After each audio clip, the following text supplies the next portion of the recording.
karya tulis Gonzaga Reflective Learning Experience Exhibition telah didukung oleh aplikasi G-Reflex. Aplikasi ini memuat berbagai penelitian yang telah dilakukan oleh para peserta didik bersama College Gonzaga. Aplikasi dapat diunduh lewat App Store atau Play Store dengan keyword G-Reflex. Sekarang saya akan membacakan urutan dan alur pemaparan pada sesi ini. Pertama, akan dimulai dengan penelitian oleh para presenter selama 20 menit. Kemudian akan dilanjutkan dengan pertanyaan dari penguji dan pembimbing, dan dilanjutkan dengan pertanyaan dari audiens.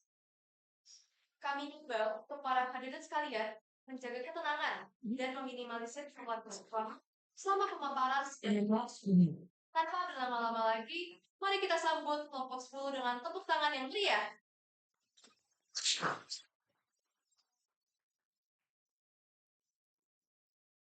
Teman-teman, kalian siswa kelas 12 bukan sih? Iya. Artinya kalian lagi mau masuk kuliah dong? Susah nggak sih proses kuliah? Susah. Kalau susah, kalian dikasih bantuan nggak sih sama sekolah? Enggak. Iya. Loh, kok jawabannya beda-beda? Apa jangan-jangan dukungan yang diberikan oleh sekolah belum cukup optimal? Bu Guru mau ikan lele. Langsung aja, Le. Pak Bobi, Pak Sri, Bu Prisma, orang tua murid, serta teman-teman semuanya yang kami hormati dan kami kasihi, selamat pagi.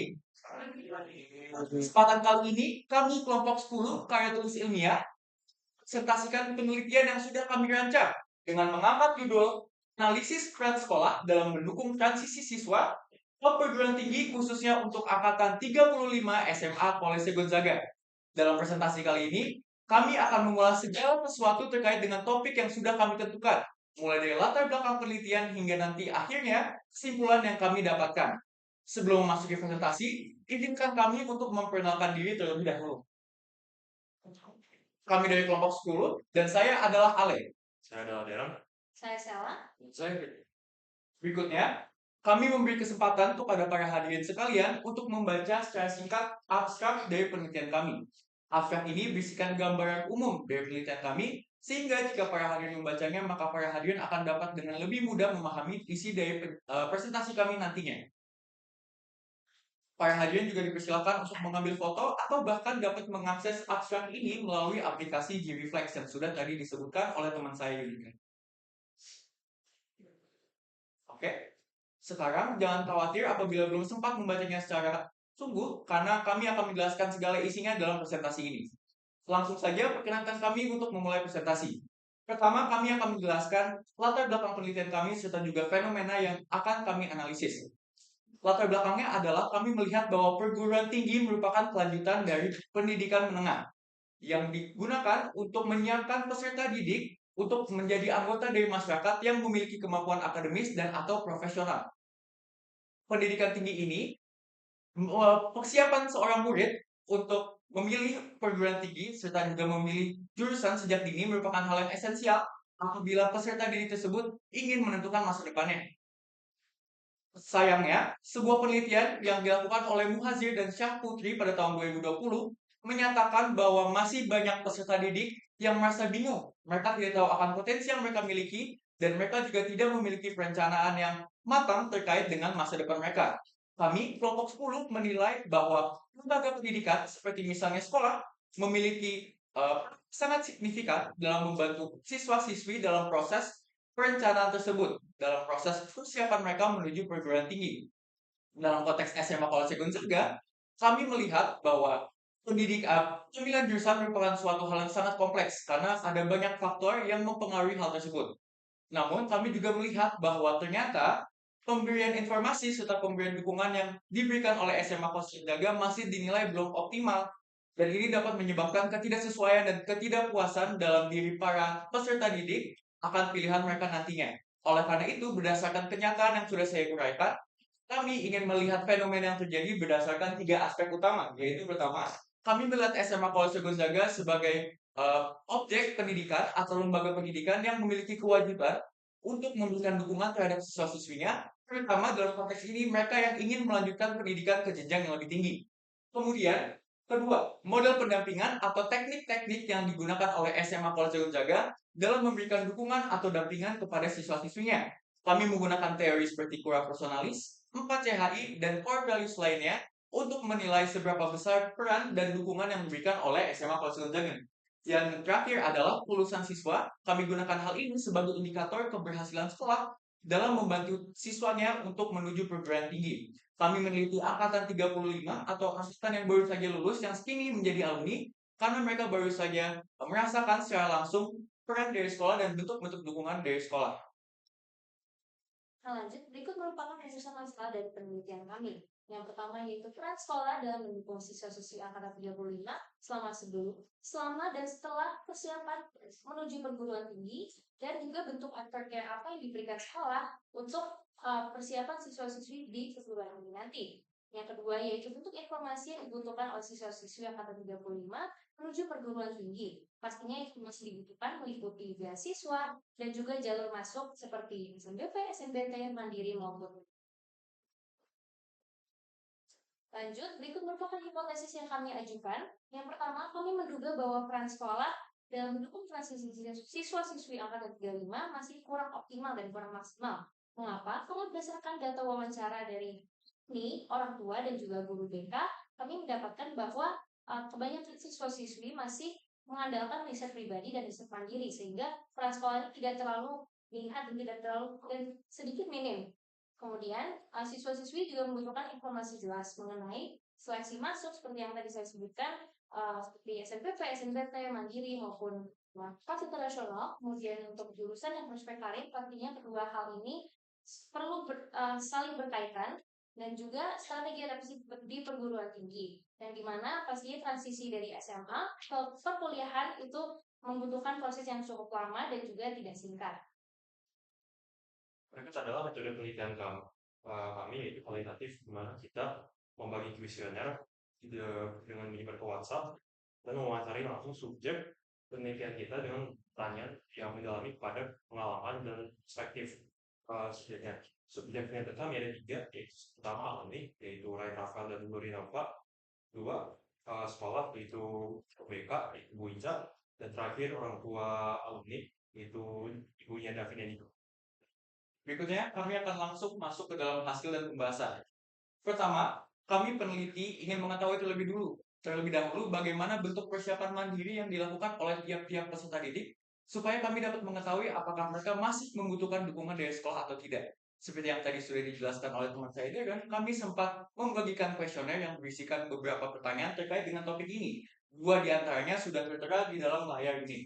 Yang sebelah kiri sini merupakan grafik yang menunjukkan jawaban siswa atas pertanyaan bentuk persiapan yang Anda lakukan menuju perguruan tinggi. Mayoritas dari siswa menjawab bahwa mereka jurusan setelah juga berdiskusi dengan keluarga, dan juga ada bentuk-bentuk lainnya seperti konsultasi dengan guru mereka, belajar secara mandiri, mengikuti les, menyiapkan IELTS. Namun kontrasnya hanya ada 2 siswa yang tidak melakukan persiapan sama sekali. Data ini mengindikasikan bahwa adanya kesadaran tinggi dalam para peserta didik angkatan 35 untuk memulai mempersiapkan diri mereka menuju perguruan tinggi. Data yang sebelah kanan merupakan grafik yang menunjukkan jawaban atas pertanyaan dari mana Anda mendapatkan informasi utama tentang pemilihan jurusan. Mayoritas responden menjawab bahwa mereka mendapatkan informasi melalui media seperti orang tua atau keluarga, ataupun internet melalui aplikasi seperti YouTube, universitas. Dan di sisi lain, yang memilih opsi guru BK dan wali kelas tidak sebanyak yang memilih opsi-opsi lainnya. Hal ini menunjukkan bahwa walaupun pihak sekolah memiliki peran dalam pemberian informasi, ternyata perannya itu relatif minim dibandingkan dengan sumber-sumber informasi lainnya. Lalu dari kedua data ini dan juga beberapa pertanyaan lainnya yang ada di dalam kuesioner yang kami sebarkan, dapat disimpulkan bahwa walaupun siswa sudah melakukan persiapan secara individu untuk mempersiapkan diri mereka menuju perguruan tinggi, ternyata mereka masih membutuhkan informasi tambahan dan bentuk dukungan lainnya dari pihak sekolah. Berikut adalah peran sekolah dan pendampingan transisi siswa SMA Koalisi Gonzaga angkatan 35. Dalam saat ini, Anda merasa bahwa sekolah memiliki peran signifikan. Mayoritas menjawab sudah cukup dengan 11 orang dalam 2 jawaban. Di grafik ini, Anda merasa bahwa Anda sudah mendapatkan dukungan yang cukup. Mayoritas menjawab sudah cukup. Jadi dukungan apa saja yang sekolah sudah lakukan selama ini? dalam bimbingan akademik kan Gonzaga Magis, di mana sekolah membagi soal UTBK yang mengajarkan materi-materi utama seperti matematika, bahasa Inggris, bahasa Indonesia, dan melakukan pendampingan dalam semacam paket soal UTBK dan semacam subtes untuk pemahaman lebih dalam pelajaran itu. Dan kedua ada sesi konseling dengan guru BK, di mana siswa mendapat informasi dari guru BK atau sekolah dalam sosialisasi apa saja yang akan ada dalam dunia perkuliahan dan organisasi-organisasi apa saja yang akan ada pada dunia perkuliahan. Tidak ada hanya akademik, non akademik, menjaga juga mendampingi. Dan non akademik menjaga melakukan profesionalis, yaitu sebagai pendampingan dari guru dan pada siswa dalam sifatnya sibuk, dan juga kolokium, yaitu semacam profesionalis, tetapi dalam konteks pemilihan jurusan. Dan terakhir, Gonzaga juga melakukan tes batas untuk memahami lebih dalam kepribadian siswa, perilaku siswa, dan tes minat dan bakat siswa agar bisa memilih jurusan yang lebih tepat.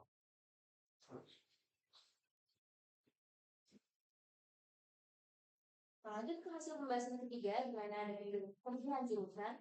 Seperti grafik yang bisa dilihat di sini, ini menunjukkan kecukupan informasi angka 35 mengenai jurusan perguruan tinggi dari sekolah. Mayoritas responden menjawab bahwa ini cukup, namun tidak bisa dibilang cukup. Nah, siswa menilai informasi dari sekolah itu masih kurang dan juga mengusulkan program yang namanya Temu Alumni, di mana Temu Alumni ini mengumpulkan satu angkatan 35 diskusi mengenai jurusan yang sekarang mereka ambil dan apa saja tantangan dan hambatannya dan apakah mereka masih cocok di jurusan tersebut. Kemudian ada juga bimbingan lebih intensif dan di sini orang tua juga mengambil peran yang sangat besar karena merupakan faktor ekonomi yang bisa digunakan untuk jalur masuk juga. Kemudian di grafik selanjutnya ada siswa-siswa angkatan 35 merasa salah memilih jurusan dan jurusan A. Dan mayoritas dari mereka merasa bahwa mereka tidak setuju dengan pernyataan ini, di mana mereka sudah mantap dan yakin dengan pilihan jurusan yang sekarang mereka pilih. Nah, walaupun masih ada beberapa siswa-siswi yang mengganti pilihannya sebelum melakukan pendaftaran, namun mayoritas dari mereka merasa sudah cocok dengan pilihan jurusan mereka. Nah, oleh karena itu riset pribadi atau mandiri sangat diperlukan sebagai bentuk diskresi agar menentukan prodi atau jurusan menjadi lebih realistis dan juga lebih sesuai. Kalau pas kelulusan, kita bisa melihat harapan siswa yang dia seberapa peran sekolah yang akan mereka lakukan sebagai pendampingan setelah kelulusan.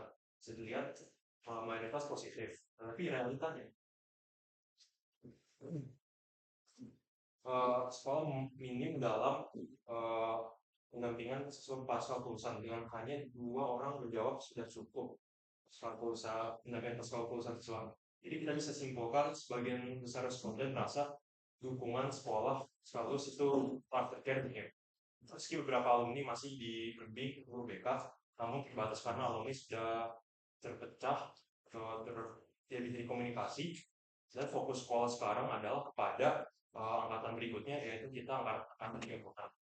Dalam kuesioner kami, kami mendapat jawaban yang cukup menarik dari 2 responden. Salah satu bilang sekolah merupakan hal yang tidak signifikan lagi kepada dia karena saat siswa sudah lulus, siswa itu tidak menjadi tanggung jawab sekolah lagi. Ada satu yang bilang kalau sekolah pendampingan setelah kelulusan bukan hal yang jadi berkesan atau yang menarik, karena perjuangan mandiri tanpa pendampingan sekolah merupakan hal yang penting dalam perkembangan hidup mereka, apalagi dalam transisi ke dunia perkuliahan. Oke, jadi dari beberapa masalah yang telah kami temukan, pastinya ada juga kendala yang kami dapatkan dari hasil wawancara kami kepada guru BK. Yang pertama, kami mendapatkan pendampingan siswa ini terbatas karena jumlah angkatan 35 yang banyak dan juga pergantian guru BK yang selalu berganti, bisa itu setiap tahun atau setiap semester. Sehingga guru BK yang baru ini tidak mengenali siswa dari angkatan 35 ini secara mendalam. Lalu pendampingan SNBP yang masih menghadapi tantangan mediasi antara siswa dan juga sekolah. Ini dengan telah dicari dengan berbagai cara yang baru, namun hasilnya tetap bervariasi tiap tahunnya. Lalu minimnya dukungan dan pendampingan untuk siswa gap year, karena dari salah satu responden kami mengatakan bahwa pastinya dalam setahun mereka gap year ini mereka berjuang sendiri, sehingga ada rasa kesepian dan juga tekanan mental karena adanya suatu harapan yang ingin dicapai. Lalu kami juga menemukan beberapa saran dari siaran yang telah kami bagikan. Yang pertama ini mungkin sekolah bisa mengadakan jam-jam khusus. Itu bisa digunakan untuk agar siswa 35 ini lebih paham akan apa yang sebenarnya mereka inginkan ke depannya. Lalu ada adaptasi materi Gojaga Magis dengan yang dibutuhkan oleh siswa sekarang. Itu biar bisa sama dengan materi UTBK, di mana ini diharapkan agar mahasiswa bisa lebih siap lagi untuk mempersiapkan UTBK. Lalu siswa-siswi yang sudah lulus atau alumni ini lebih diharapkan lagi bisa reach out sekolah jika menginginkan bantuan khusus, karena walaupun sekolah ini terbuka, tapi tentunya pasti sekolah juga sedang mengurus angkatan yang akan yang selanjutnya yang akan memasuki ke perguruan tinggi. Jadi sebaiknya jika memang membutuhkan perhatian khusus dari BK bisa langsung reach out ke sekolah atau mungkin WhatsApp langsung.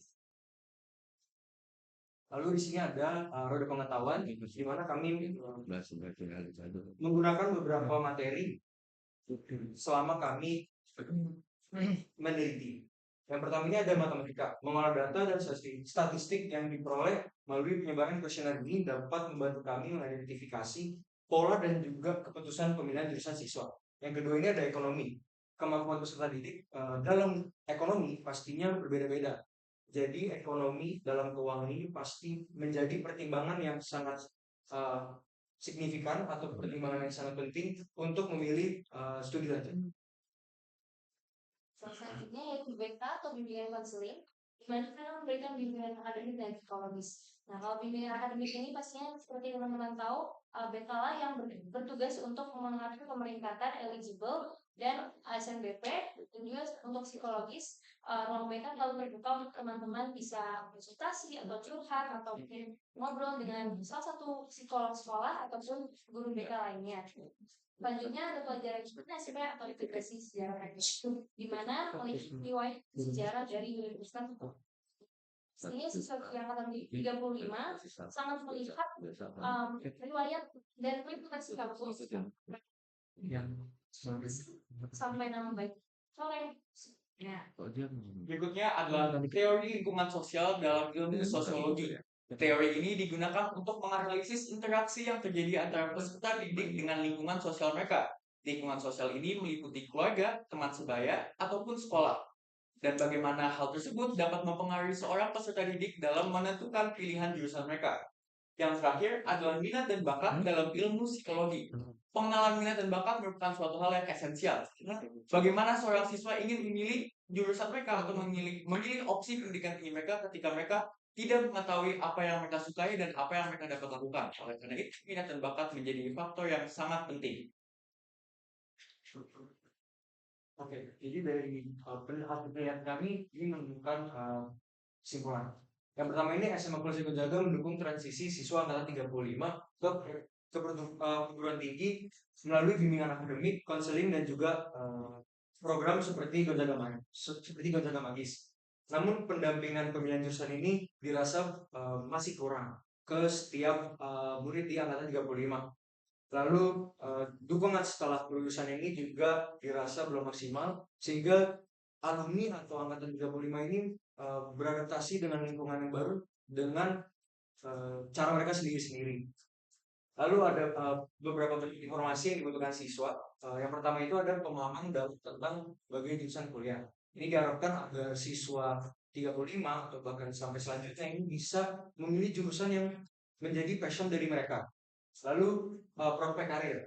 ini bisa memberikan pandangan kepada angkatan yang berikutnya terhadap apa yang akan mereka ambil di masa depan. Lalu yang ketiga ada strategi memilih jurusan yang sesuai. Ini pastinya juga berhubungan dengan yang nomor 3 karena ketika kita menginginkan karir yang ingin kita tentukan, pasti juga membutuhkan jurusan yang sesuai. Jangan sampai murid itu salah memilih jurusan. Lalu informasi lengkap proses seleksi masuk perguruan tinggi seperti SNBP, SNBT, Mandiri, kelas internasional dan sebagainya dan yang lainnya. Terus gambaran kehidupan dunia di perkuliahan. Yang keenam, akses ke mentor dan atau alumni agar alumni dapat memberi pandangan kepada angkatan di bawahnya dan workshop atau seminar rutin. Ini ada infografis kami yang kita sudah paparkan untuk menjadi presentasi. Para audiens bisa melihat infografis kami kelompok 10 di depan lobby dan cari aja yang ada kata kelompok 10. Ini adalah presentasi kami dari kelompok 10. Maaf jika ada kesalahan dan omongan atau apapun. Sekian, terima kasih. Terima kasih. Terima kasih atas pemaparan dari kelompok 10. Selanjutnya, saya akan membacakan sistematika dari sesi tanya-jawab. Sesi pertama akan dimulai dengan sesi tanya-jawab dengan pertanyaan dari guru penguji dan pembimbing selama 15 menit. Lalu pada sesi kedua akan dilanjutkan dengan sesi tanya-jawab dengan pertanyaan dari audiens selama 35 menit. Sesi 1 sekarang kita akan mulai sesi tanya-jawabnya. Kepada Pak Bobi dan Pak Tri, saya persilakan.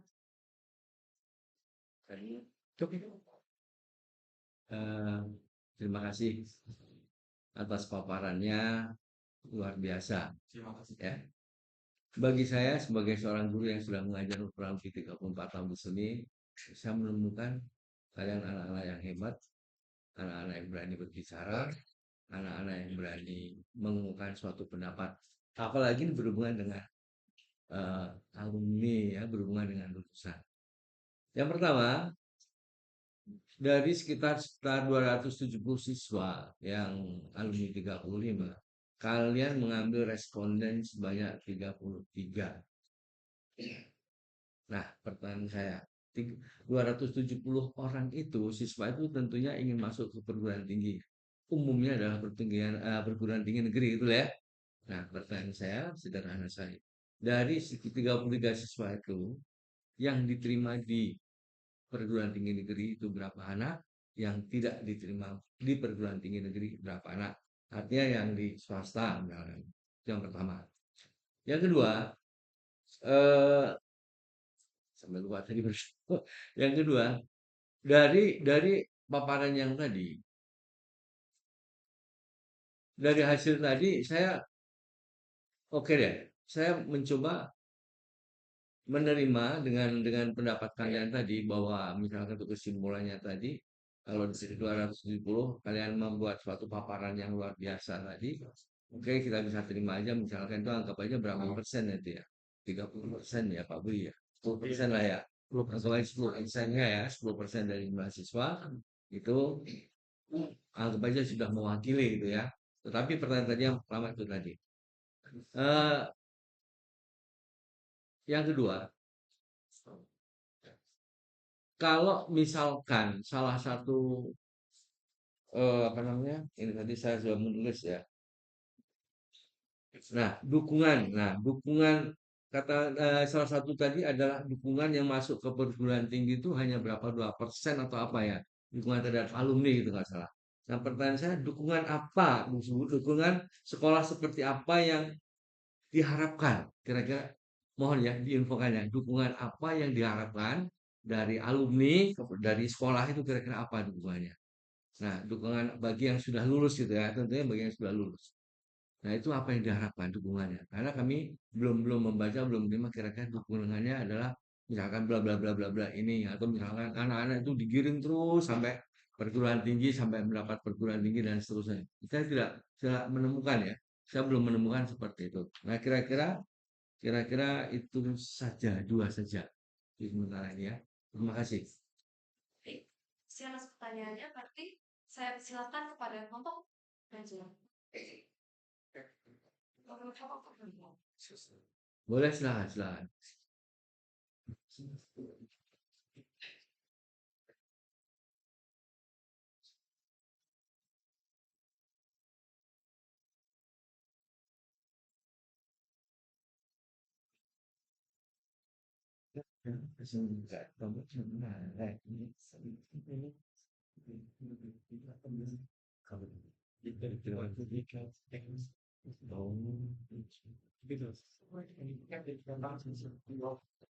Pertanyaan pertama tadi Bapak tanyakan terkait rasio dari responden yang terpilih yang masuk ke perguruan tinggi negeri dan yang masuk ke perguruan tinggi swasta.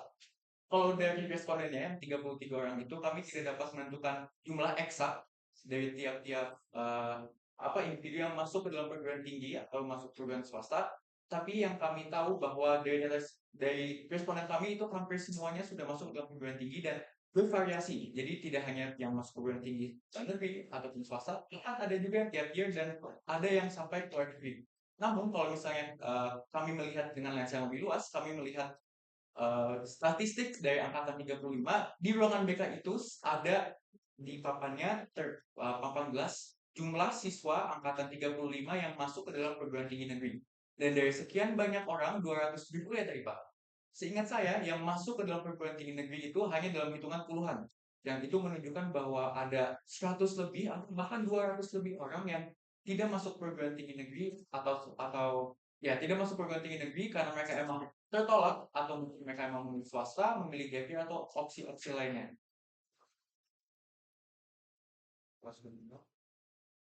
Kalau boleh saya menambah dikit lagi. Ya, silakan Pak. Karena misalkan kan biasanya orang anak itu orientasinya kan ke perguruan tinggi negeri. Ada di antaranya misalkan yang psikotes inten, ada ini dan seterusnya. Biasanya dia menilai sesuatu negatif atau kurang itu biasanya karena dia tidak diterima di negeri.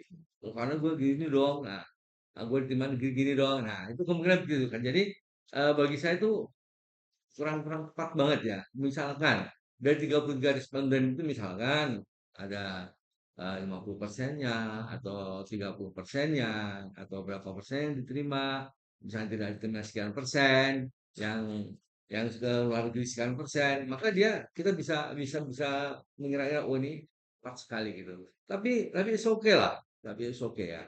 Kalian sudah berusaha luar biasa menurut saya. Jadi kalian sudah mencoba, walaupun kemarin terlupakan ya, tidak memilah-milah seperti itu ya. Tapi it's okay bagi saya, kalian sudah luar biasa. Saya kira saya cukup itu aja ya.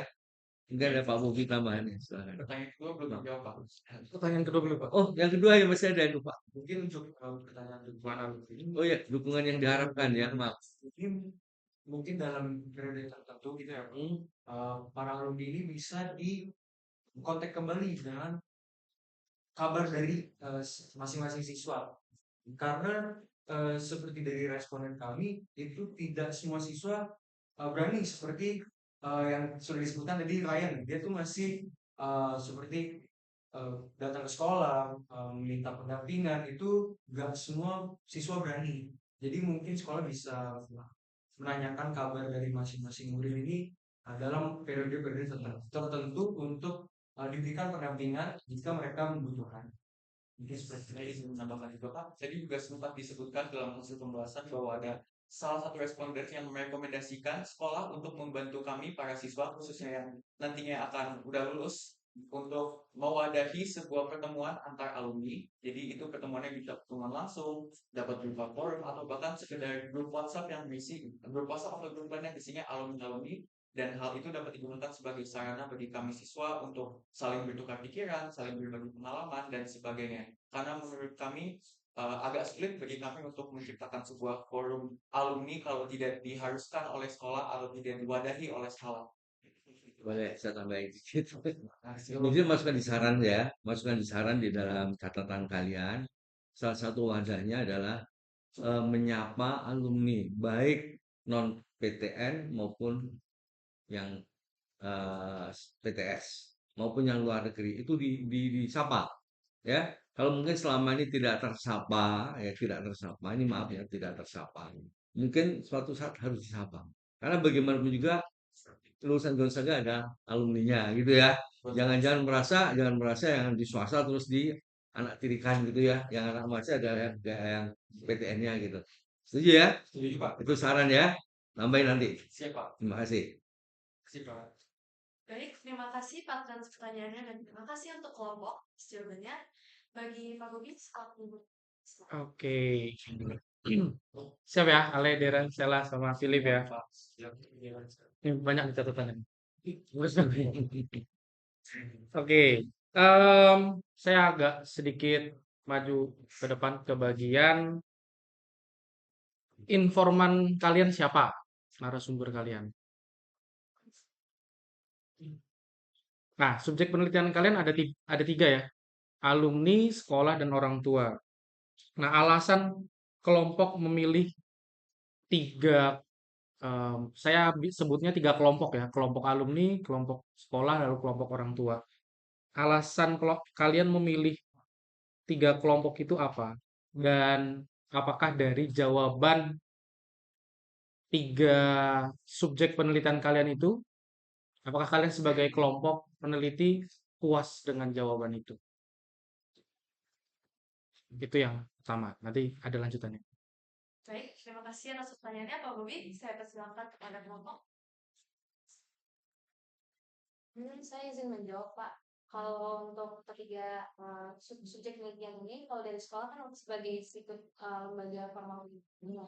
Kemudian untuk orang tua ini sebagai pihak tiga mungkin kayak untuk mendukung anaknya ini lebih mengarah kemana, minat mana, dan juga untuk alumni ini sebagai subjek utamanya. Jadi ketiga ini saling dibutuhkan dan saling diperlukan karena ya untuk mendukung apa ya jurusan yang anaknya ini mau itu yang nggak bisa sembarangan dia putuskan sendiri gitu, tapi juga harus disetujui oleh sekolah melihat realistis nilainya mungkin dan juga dari orang tua dibutuhkan persetujuan juga. Oke. Ada tambahan sebelumnya? Mungkin saya mau menambahkan, mungkin supaya bisa dilihat dari lensa yang lain, supaya agak sedikit lebih simpel. Di sini alumni berperan sebagai pihak yang mengutarakan apa yang mereka butuhkan. Sekolah, kami lihat sebagai pihak yang mereka apa yang dapat mereka berikan, sedangkan orang tua ini sebagai observer, sebagai pihak ketiga yang dikatakan oleh saya, dan mereka sebagai wali dari para alumni, mereka memiliki peran yang cukup besar dalam proses pemilihan mereka atau proses transisi siswa-siswinya. Anak-anaknya itu memiliki peran tinggi dan mereka emang patut mengetahui apa yang terbaik untuk anak-anaknya, dan mereka juga memiliki andil dalam proses ini. Makanya karena itu jawaban yang kami dapatkan dari alumni dan juga orang tua itu dapat dibilang itu adalah apa yang seharusnya terjadi atau apa yang seharusnya mereka dapatkan, apa yang mereka inginkan. Sedangkan kami telah membandingkan jawaban mereka dengan apa yang dijawab oleh sekolah. Jadi kami dapat melihat apa sih perbedaan apa yang diharapkan dengan apa yang diberikan oleh sekolah untuk menemukan titik di mana ada celahnya, ada yang tidak diberikan sekolah. Oke. Berarti kan eh ada ada sesuatu yang diharapkan oleh orang tua dan alumni ke sekolah. Nah, hal apa itu terkait bimbingan sekolah pada pemilihan jurusan? Kenapa saya tanyakan? Karena dari data kalian menyampaikan bahwa mayoritas alumni itu saat itu melakukan persiapan secara individu dengan orang tuanya maupun mencari data di internet. Nah, namun kan mayoritas mencari secara individu. Tapi kalian sebagai peneliti merasa sekolah kan kurang kontribusinya. Nah, lalu mana yang utama? Persiapan secara individu kah? Atau harus sekolah yang punya peran paling aktif dalam pemilihan jurusan siswanya? Mana yang seharusnya dilakukan? Izin kami bisa ini.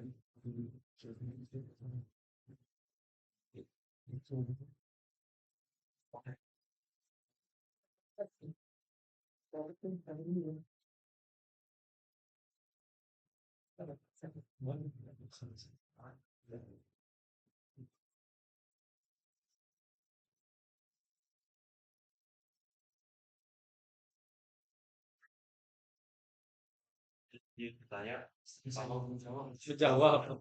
Saya yang tanya. itu kita memilih sekolah mempunyai peran yang lebih penting karena sekolah tuh ya menjadi sebuah yang memberikan kami sesuatu tentang informasi sebuah pendampingan dan juga ini dan juga sebuah pemaparan gitu ya Pak. Dengan adanya 270 siswa, sekolah mengalami kesulitan dalam mengasih pada semua siswa. Jadi ada beberapa siswa yang dapat informasi ini dan mayoritas tidak mendapat informasi ini. Jadi terpaksa siswa-siswa yang tidak mendapat informasi yang lebih dalam jurusan mereka untuk melakukan research mandiri. Itu Pak. Izin menambahkan Pak, kalau menurut kelompok kami secara umum itu menurut kami sekolah itu merupakan faktor penggerak utama gitu yang mewarisi, yang mengarahkan, tapi si individu ini sebagai penggeraknya gitu. Jadi ya terserah si individu ini mau menjalankan apa yang disarankan sekolah atau tidak gitu. Sekolah ini berperan sebagai apa ya, pembantu dan penyalur gitu kan. Oke. Nah, terakhir dari saya. Kan kalian sudah meneliti untuk angkatan 35. Nah, refleksinya adalah kalau dengan kalian berempat bagaimana? Apakah kalian sebagai pribadi merasa terbantu oleh sekolah atau kalian mengamini dengan kesimpulan tadi bahwa poin-poin itulah yang memang kalian butuhkan dan apakah sekolah sudah memfasilitasi itu? Menurut pengalaman berempat, Jadi jawabnya masing-masing. masing-masing singkat saja. Oke, mungkin dari saya dulu. Kalau saya, ini menjadi salah satu alasan kenapa saya awalnya itu membawakan topik ini untuk dijadikan penelitian kelompok saya. Karena menurut saya untuk angkatan 36, ini sebelum saya tahu angkatan 35 atau peran sekolah untuk angkatan 35. Tapi untuk saya sendiri angkatan 36 itu di mata saya belum mendapatkan dukungan yang cukup banyak dari sekolah. Dapat dibilang belum optimal karena saya sendiri merasa bahwa saya lebih banyak melakukan research saya pribadi, saya individu dan juga menanyakan kepada alumni-alumni dan jarang begitu saya mendapatkan informasi terkait perkuliahan dari sekolah. Mungkin hanya sebatas diberikan informasi melalui grup line BK atau pemaparan-pemaparan singkat di jam pelajaran BK, tapi selain itu saya tidak pernah merasakan adanya misalnya ketika kami dikumpulkan untuk presentasi dari universitas, karena selama ini hal itu bersifat opsional, jadi nggak pernah diharuskan dan sering kalinya saya itu mungkin karena nggak tertarik atau mungkin saya belum tahu kalau saya bakal tertarik atau enggak, jadinya saya memilih untuk skip. Nah, menurut saya itu sesuatu yang harus diharuskan dan juga selain itu saya tidak pernah merasakan dampingan yang personal dari sekolah. Jadi kan seperti yang tadi disebutkan ada yang namanya kolegium. Tapi saya selama 3 tahun di SMA Kolose Gonzaga belum pernah merasakan apa sih itu kolegium dan saya memang belum pernah secara langsung secara individu dipanggil oleh guru BK untuk berbicara tentang kuliah dan masa depan saya. Dan saya itu suatu minim yang sangat besar dan itu yang membuat saya merasa kalau ada yang perlu diperbaiki. Makanya saya sangat berharap kesimpulan dari penelitian ini, hasil dari penelitian ini dapat membantu setidaknya kalau bukan angkatan saya akan menjadi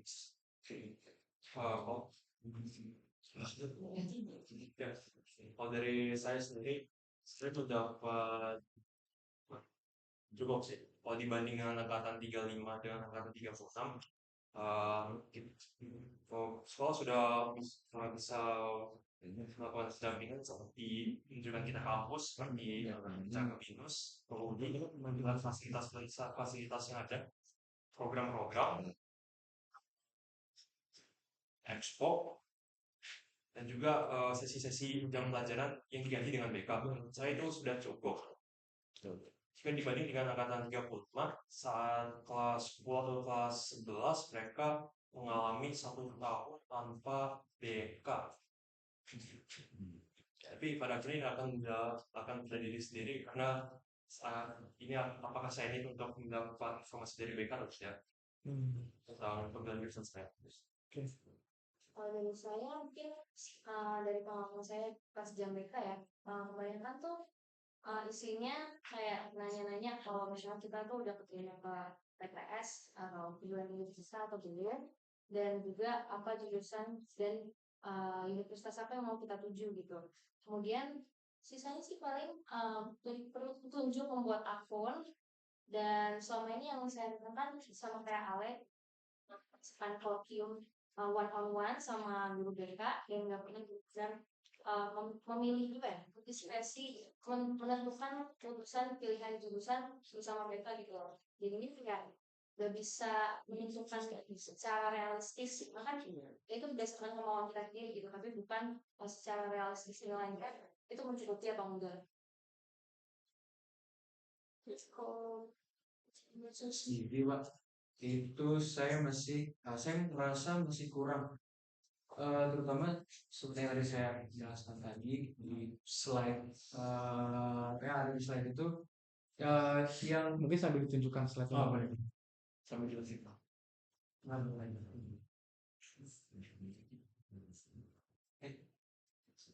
Jadi itu panah di bawah berita. Iya, iya.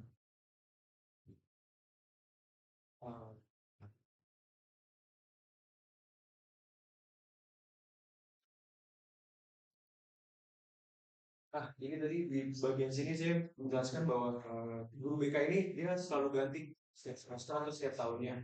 Itu mungkin menurut saya kurang efektif. Mungkin menurut saya sebaiknya guru BK ini untuk misalkan satu guru BK ini digunakan untuk satu angkatan gitu sebaiknya.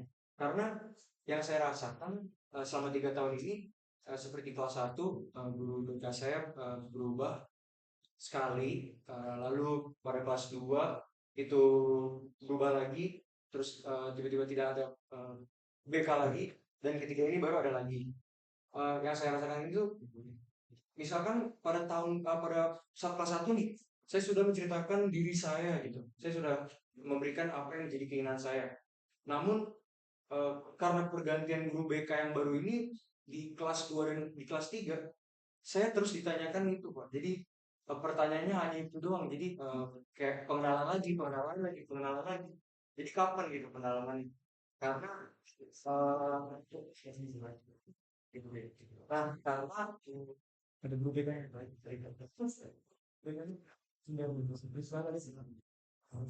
karena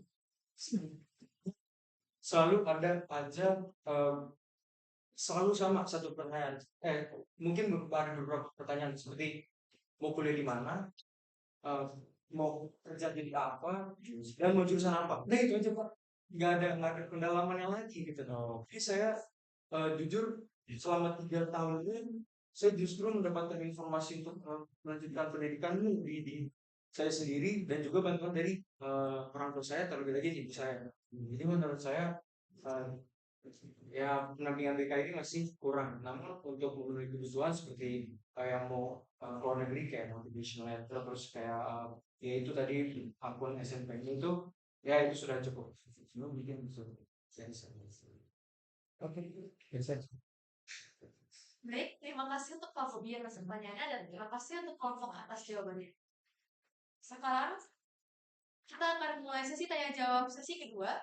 Kepada para hadirin sekalian yang ingin mengajukan pertanyaan kepada kelompok, dimohon untuk mengangkat tangan dan silakan diri terlebih dahulu sebelum mengajukan pertanyaan. Kami membuka kesempatan untuk 3 pertanyaan terlebih dahulu, lalu akan lanjutkan dengan pertanyaan lainnya setelah 3 pertanyaan tadi sudah dijawab oleh presenter. Kalau ada yang mau bertanya, semua. Terima kasih. Sebenarnya, kan nama saya Wisandi, saya dari kelas 3. Di pertanyaan saya yang pertama, bagaimana kalian memastikan dari 33 responden yang kalian terima itu dapat mewakili tadi kurang lebih 20 orang ya di angkatan 2005. Dan kemudian yang berkaitan dengan riset yang disampaikan oleh Philip Robinson itu yang tentang saran BK dari ke siswa yang sudah meninggal. Nah, bagaimana kalian ini dapat memastikan guru BK ini tidak merasa awkward dengan adanya tambahan beban kerja dan tanggung jawab hasil sedikit? Baik, terima kasih Wisma atas pertanyaannya. Boleh tanya. Anak-anak sesi presentasinya. Saya orang tua dari Philip, saya mamanya Philip. Dia bapak dulu ya. Terima kasih. Saya sebenarnya tanyakan dengan Philip beberapa kali, kamu sebenarnya karya tulisnya tentang apa? Dia bilang dia nggak mau cerita, nggak mau spill sedikit pun. Jadi suatu saat kelihatan. Dan saya sekali presentasinya baik. Semoga ini bisa jadi masukan sekolah. Ini apakah nanti ada revisi atau tidak? Cuma Tante cuma mau kasih mungkin sedikit revisi ya. Tadi kan metodologi penelitiannya adalah kualitatif, benar ya? Yang kalian sampaikan, tadi yang kalian sampaikan itu lebih banyak menggunakan data. Jadi itu lebih kepada kuantitatif, ya. Jadi mungkin nanti kalau ada waktu revisi, mungkin metodologi penelitian pada campuran, ya. Jadi kalau campuran itu ada kualitatif, ada kuantitatif. Kalau ada angka, nggak boleh kualitatif, harus pasti tadi justru kualitatifnya tidak muncul ya, hasil interviewnya apa tidak muncul, hasil observasinya, hasil interviewnya tidak muncul.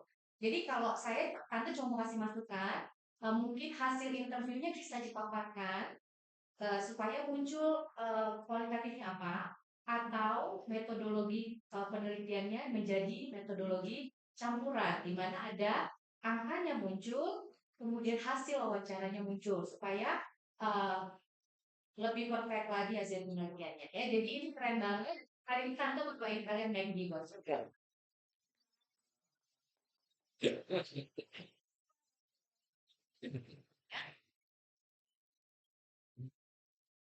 Jawab. Boleh? Terima kasih untuk dua pertanyaannya. Sekarang untuk kelompok silakan memberikan jawabannya mulai dari pertanyaan besar dan saran dan ini.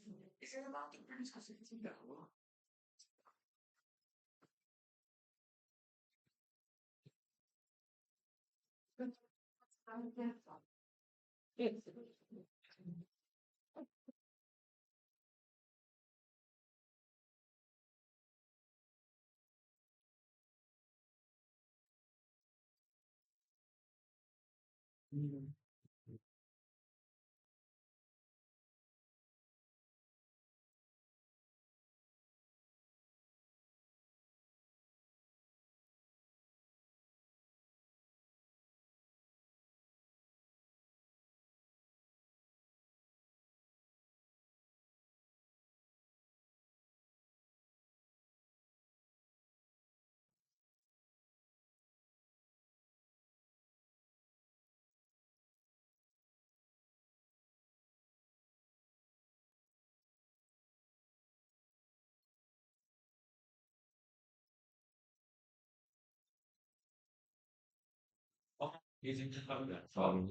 nomor 1, apakah ruang sampel 30 sudah cukup mewakili?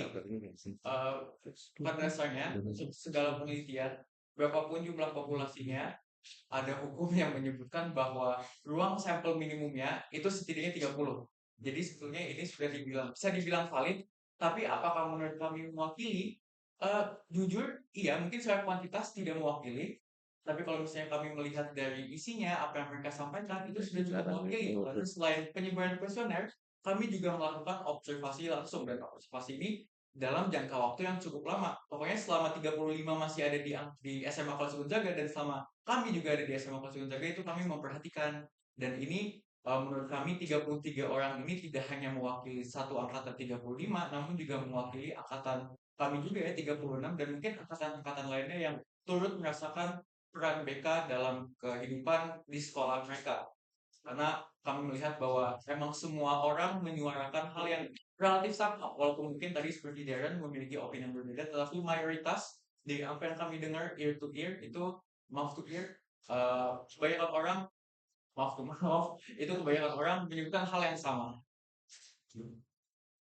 Pertanyaan juga dari Pisang, saya bantu jawab. Apakah BK nggak overall dengan pendampingan satu-satu one-on-one terus?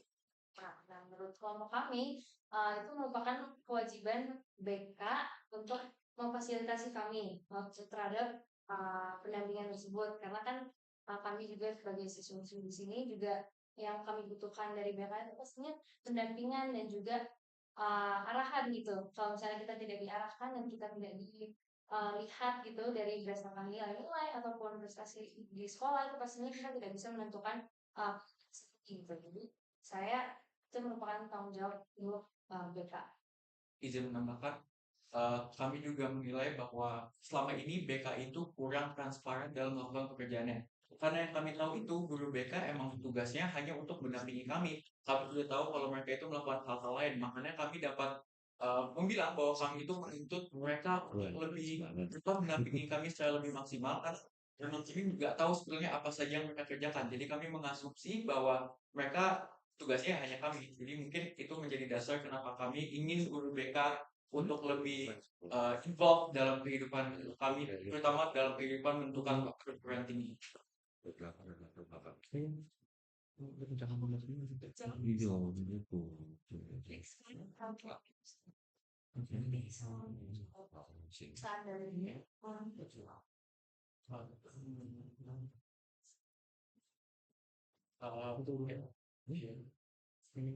Oke, mungkin izin menanggapi ya Tante. Sebelumnya emang kami itu menaruh bahwa metodologinya adalah metode, tapi atas saran dari guru pembimbing kami yang juga kami setujui, Pak Bobi itu menyatakan bahwa walaupun emang datanya berbentuk angka, tapi yang kami tanyakan dalam kuesioner kan pertanyaan-pertanyaan seperti apakah Anda merasa ini udah cukup, apakah ini. Jadi sebenarnya jawabannya itu kan bukan dalam bentuk angka tapi dalam bentuk tidak cukup atau sangat cukup, dan itu merupakan skala skala apa ya? Skala linear kalau nggak salah namanya di dalam Google Form. Dan itu makanya ada opsi 1 sampai 4. 1 itu tidak cukup, 4 itu sangat cukup. Jadi kami itu menilai kalau karena demikian jadinya ini menjadi sebuah penelitian yang kualitatif, karena kami sama sekali tidak bermain dengan angka, tidak ada data-data yang dalam bentuk angka, semua itu dalam bentuk tulisan dan pernyataan.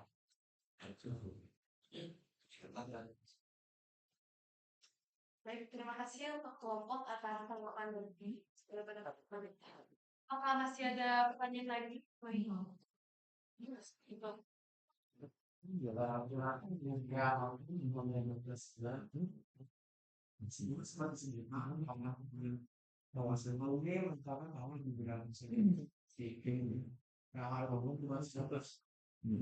Video call di bulan pasang kita ini lebih baik menjadi tanggung jawab dari pihak sekolah atau bagi siapa. Mau pokok juga kurang tadi. Baik, terima kasih atas pertanyaannya. Alvin, ada yang lain?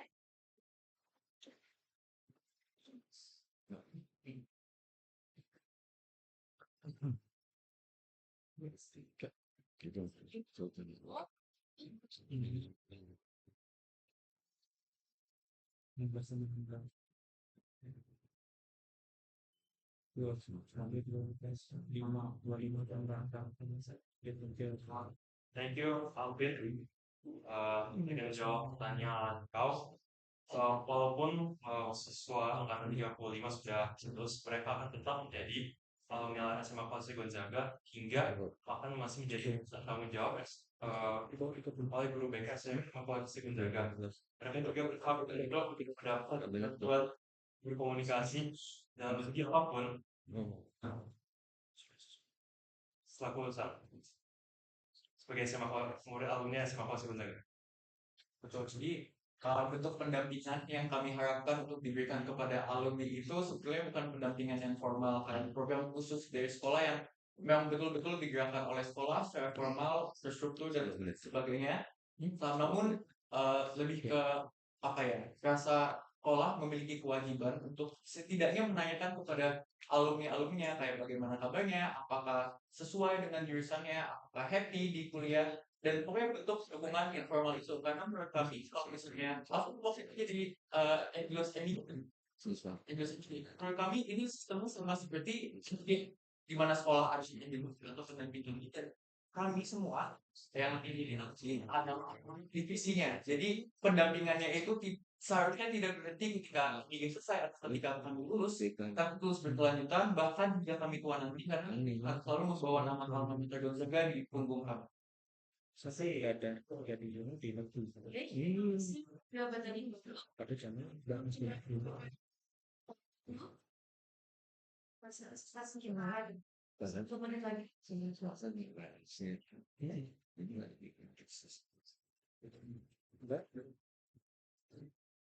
Apabila tidak ada, waktu akan saya berikan kembali untuk guru pembimbing dan penguji apabila ada pertanyaan. Saya cuma boleh nambah dikit. Bukan pertanyaan ya. Yang jelas kalau guru BK 1 berbanding 270 itu mengobrol. Maka dari itu tahun depan mudah-mudahan sudah dapat guru BK lagi gitu ya.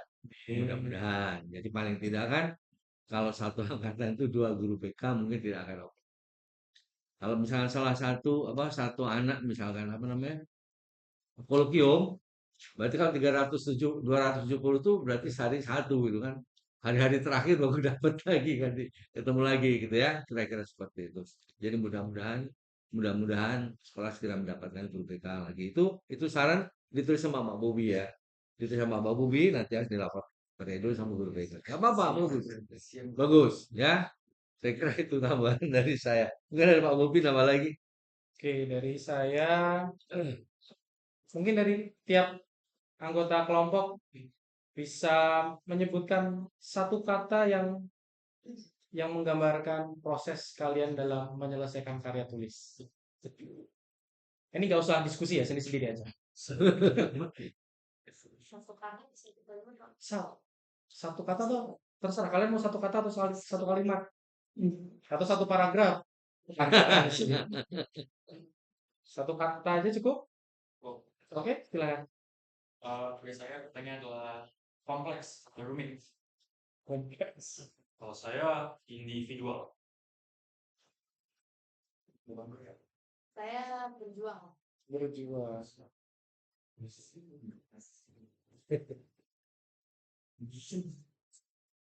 Ya, asik Pak.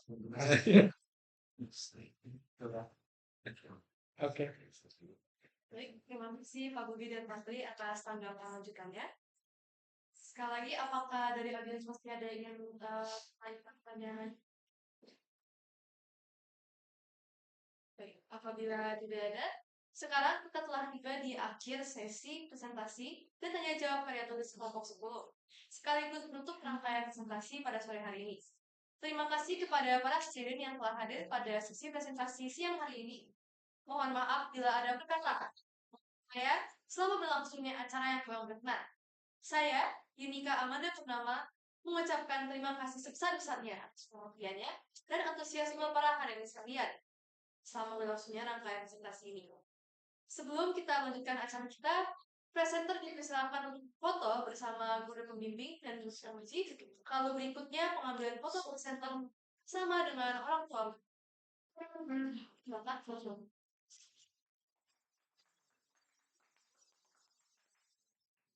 Saya gitu.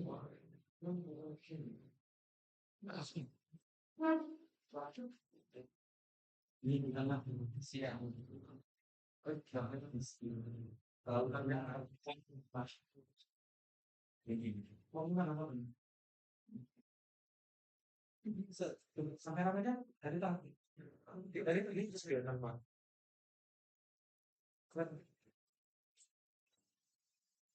Oh. 10. 1, 2, 3.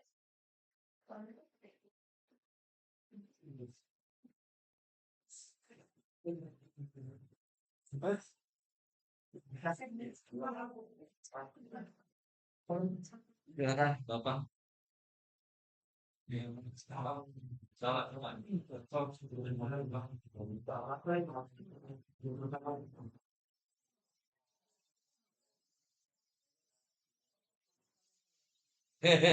Silakan Mas, silakan. Ikut silakan.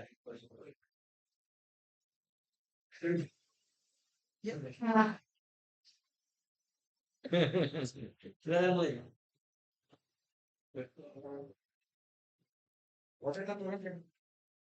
Silakan.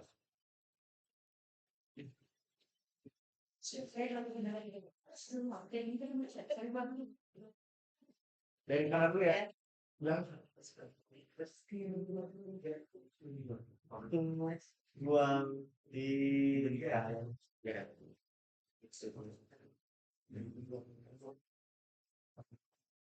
Ya, ada sisa. Ya, ada sisa.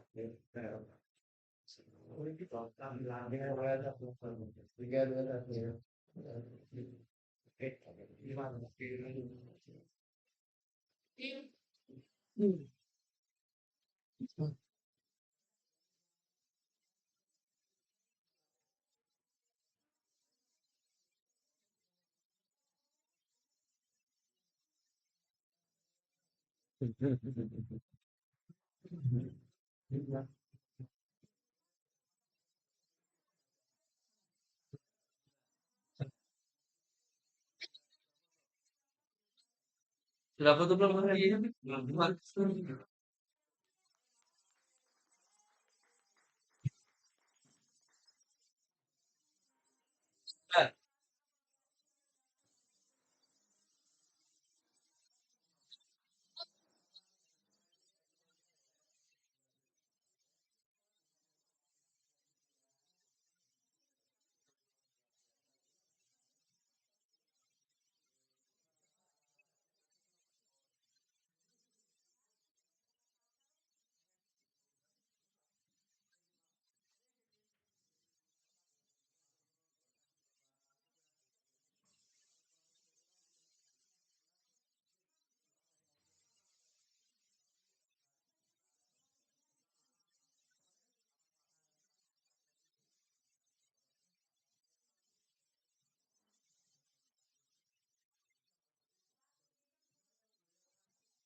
Saya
Kenapa tadi kamu yang jawab? Iya. Tadi kan bisa namanya juga. Oh, Oh, itu apa Mbak? Jadi pas revisi jadi kalau Ale nggak jawab, saya jawab. Oh, lagi mau ikut lagi. Kalau malah yang jawab, saya jawab, tapi nggak sama mana. Nggak sama. Nggak sama apa ya. Jadi kan alasannya jelas. Ini kemarin terakhir kamu bilang ini bukan kuanti, tapi angka yang siluman itu bukan angka ini masih. Satu, Tanya, oh, dua, pakai ini tiga. data setuju. Satu, Jadi satu, yang dimaksud dua, tiga. enggak, lu yang jawab setuju itu berapa orang? Yang bilang itu berapa orang? Dan kita direkam, guys.